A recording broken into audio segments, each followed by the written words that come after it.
Welcome all. The poem The Windhover to Christ our Lord was written by Gerard Manley Hopkins.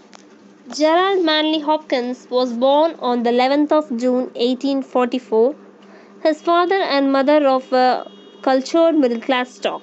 He died at the age of 44 in 1889. His conversion to the Catholic Church at the year 1866 and his ordination to the priesthood in 1877 were the two most important events in his life. About the poem.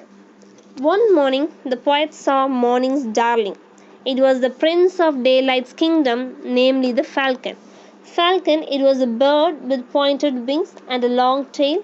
It was trained to hunt other birds for its prey. The falcon was attracted by the spotted sunlight of the morning.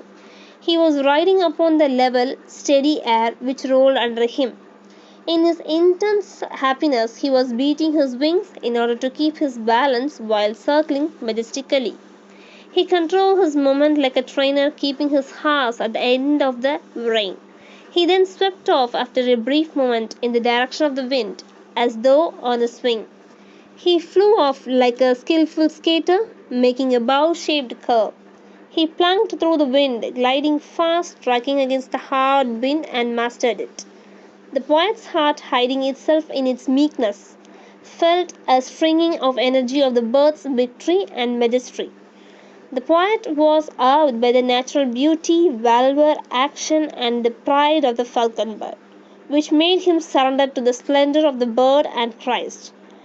At this moment there was a great revelation in the heart of the poet, for there broke out divine fire from the inscaped bird, supernatural in its beauty and terrible in its love. The poet addresses God through the falcon bird, his chevalier. There was no wonder in it, for the falcon's fire would shine forth.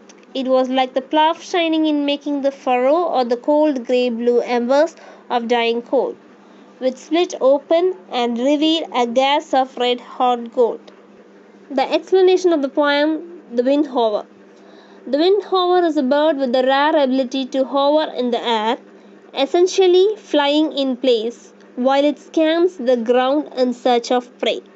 The poet describes how he saw or caught one of these birds in the midst of its hovering. The bird strikes the poet as the darling of the morning, the crown prince of the kingdom of daylight. The crown prince was represents the dauphin, and it was drawn by the dappled colors of dawn. It rides the air as if it were on horseback, moving with steady control like a rider whose hold on the rein is sure and firm. In the poet's imagination, the windhover, it's a falcon bird, sits high and proud, tightly reined in, and its wings quivering and tense. Its motion is controlled and suspended in an ecstatic moment of concentrated energy. Then, in the next moment, the bird is off again, now like an ice skater, balancing forces as he makes a turn and the bow shaped curve he gives in the air.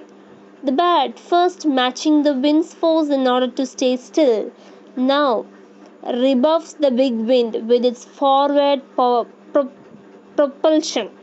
At the same moment, the poet feels his own heart stir or lurch forward of hiding as it were, moved by the achieve of the mastery of the bird's performance. The opening of the sestet serves as both a further elaboration on the bird's movement and an injunction to the poet's own heart. The sestet word is a type of a poetic style, so the paragraph was in the sestet format. That's why it was given as the sestet. And the beauty, valor, and its action of the bird here buckle. Buckle is the verb here. It denotes either a fastening, like the buckling of a belt, a coming together of these different parts of a creature's being, or an acquiescent collapse, in which all parts subordinate themselves into some larger purpose or cause. Here, the bird's action and its wings and its style, everything was compared with some other thing. So, it was an elementary poem. In either case, a unification also takes place.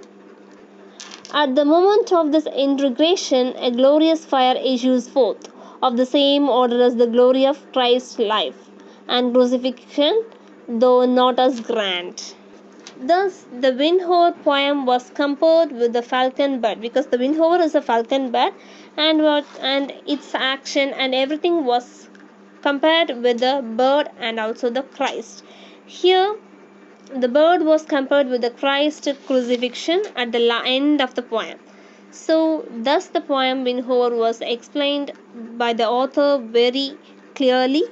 So, and this is the end of the poem. Thank you.